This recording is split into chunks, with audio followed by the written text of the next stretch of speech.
What's shaking? Hey, I'm Rick Jordan. Today, we're going all in. A little while back, maybe about a year ago or so, I could be completely off on that time frame, by the way. Some of those things I just never remember.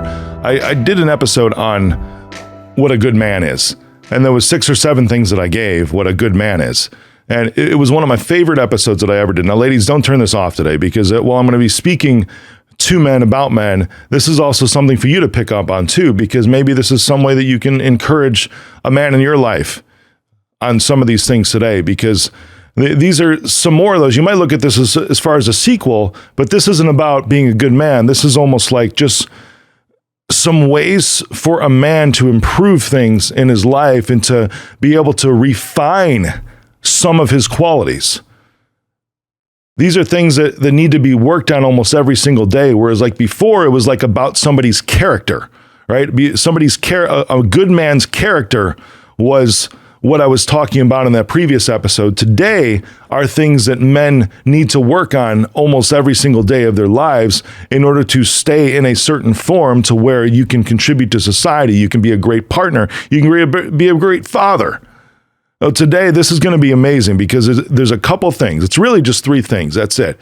That we talked about being a good man before, and now it's about how to continue to grow as that good man. You already have the character.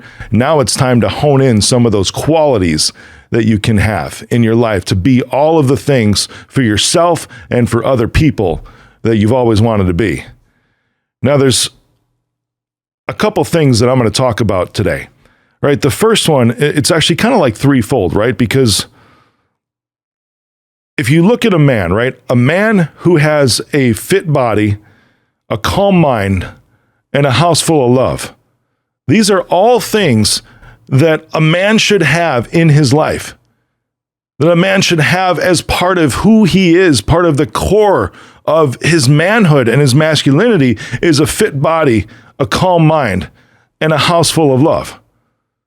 Right, what does that mean exactly? Is the fit body is pretty self-explanatory, and this does not mean a six-pack, right? I don't have a six-pack.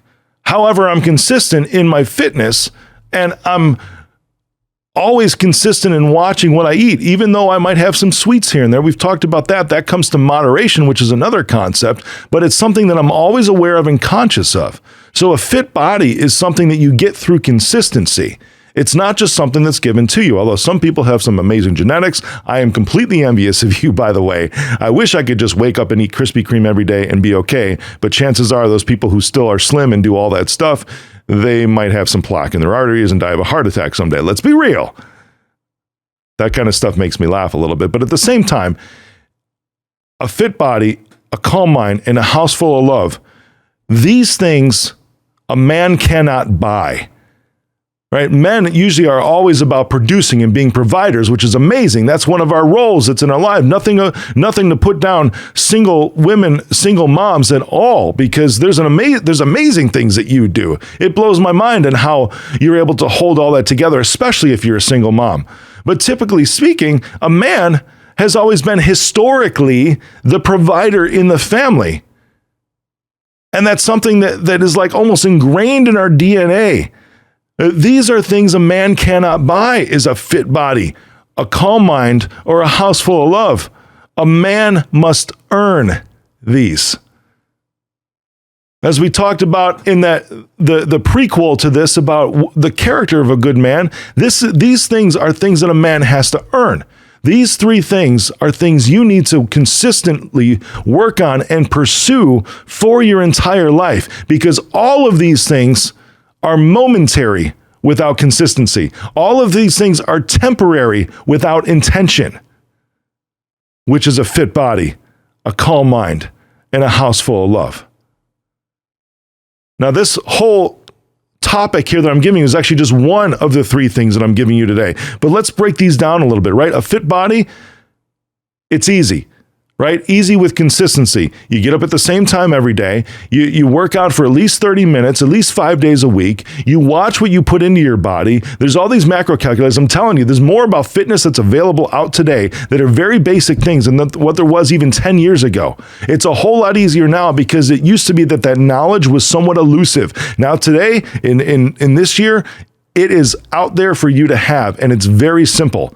It is not rocket science. When I dropped so much weight, it was not rocket science. It was just you eat less than what you burn. That's all it is. So when you figure it out, right? If you're sitting and you're, let's say, a 175-pound dude, what you're supposed to be, multiply that times 10, and that's 1,750 calories. This is, in my opinion, an easy way to get there. Don't eat more than that, and you will lose weight, period. Whatever your target weight is, multiply that times 10, and that is the amount of calories that you should consume while you're trying to remove fat from your body.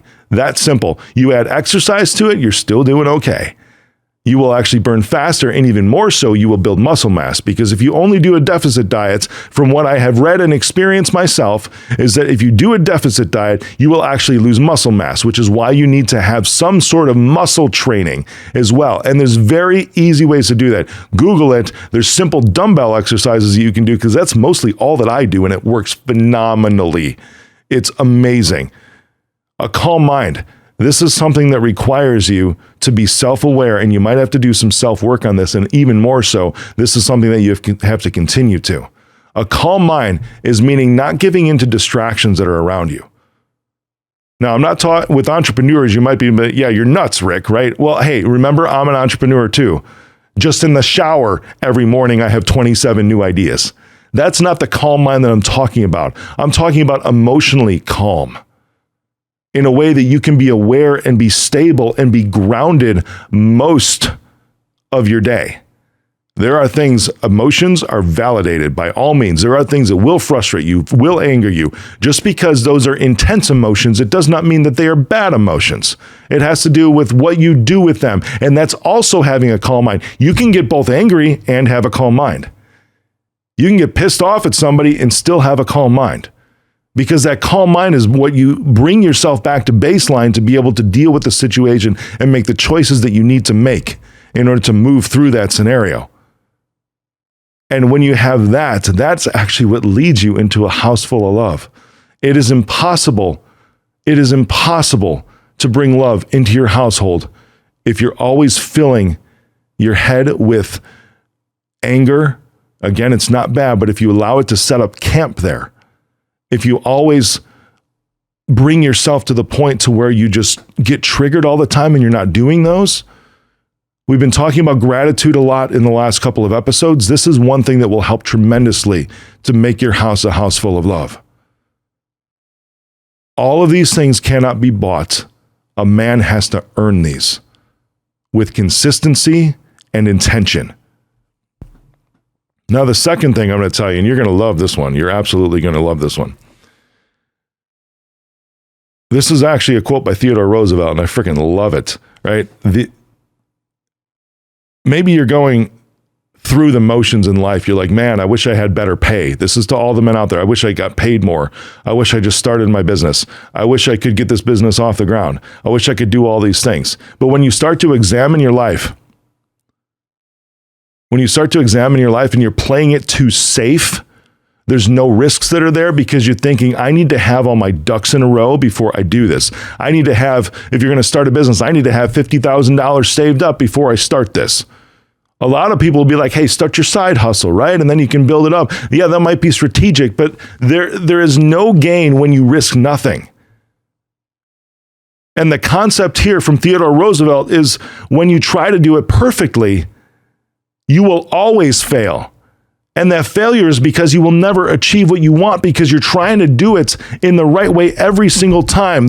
Theodore Roosevelt said the only man who never makes mistakes is the man who never does anything. What does that mean? We are meant to screw up. We are meant to fall on our face. We are meant to get bruised, to get battered, to get beat up by choices we make in our life when our intentions are good to go after something because we will always mess up and misstep. That's how we learn. Risk is the only way to gain everything that you want. You can still gain some, but if you risk nothing, you gain nothing. I love this. The only man who never makes mistakes is the man who never does anything. If you're thinking today, like, I wish I could do this, or things aren't taking off as much, what are you filling your life with? What are you doing day in and day out? Give yourself, if you're going to bars, or if you're playing so much golf, or if you're doing all these other things that are just like the safe going through the motions and not applying yourself into messing up. Do things that scare the crap out of you so that you screw up, you learn things, and then you can actually go after stuff, because big things are only obtainable by people that make big screw ups. You can't learn the big knowledge without the big mistakes. Let this year be the year of falling on your face, and watch what next year looks like. It's going to be awesome. Yeah. Now, throughout all this, you may think that things need to be accelerated, right? And you may think that, man, I made all of these mistakes, but I don't see movement forward. If you look back on it, you're going to. Because the third thing for you to work on today as a man is patience. A man who is a master of patience is a master of everything else. You have to understand, and this is allowing yourself to not be perfect, as we've been talking about this entire time. This is to allow yourself the freedom to mess up. So it's not just patience with everybody else. It's not what I'm talking about. The only way to have patience with everybody else is to first have patience with yourself. I hope you heard me on that, and that's why I paused. Because everyone out there, as a man, this is where it gets into ego. This is where it gets into being macho, is thinking that you have to have it all together all the time. You may feel sad on a day because something really bad happened. You're like, oh, I need to toughen up. That's not what you need to do. Be patient with yourself and recognize that those feelings are okay. And I'm not getting super soft and sappy on you today. It's just that everybody was meant to feel every single emotion. Whether you're a man or a woman, everybody was meant to feel every single emotion. They can do different things for a man versus a woman. They can be applied in different ways because we're just built differently. They can help push you in good directions, but they will look differently from a man versus a woman. The only way you can be patient with other people, maybe your kids are driving you crazy, right? You might have young kids and you're just like, man, I just don't have patience for them. That's probably because you don't have patience for yourself. The only way you can start to have patience for all the junk that exists in this world and everything that happens and be able to just shrug it off. You talk about being macho, right? To be able to just shrug it off and move on is to have patience. But that's the only way that you get patience, is to start recognizing that you have patience for yourself and work on having patience for yourself. If you screw up, if you miss a deadline, if you yell at somebody you love, be patient with yourself. And that looks like this. You can apologize to that person and say, I'll do better. And continuously working on it. And let them know, it's like, please be patient with me. I have to be patient with myself on this because I don't like the way that I just treated you. I will be patient with myself, and that's the only way I know that I'm going to do better, because I know I can't change overnight, but I am working on it and I am going to do better. I'm sorry, I love you. Please be patient with me. I am doing better. That hit your heart? I hope it does, because men are meant to have huge hearts. How do you think that we're able to support women and their emotions in a supportive way, to be able to be there for them and back them up, get their backs?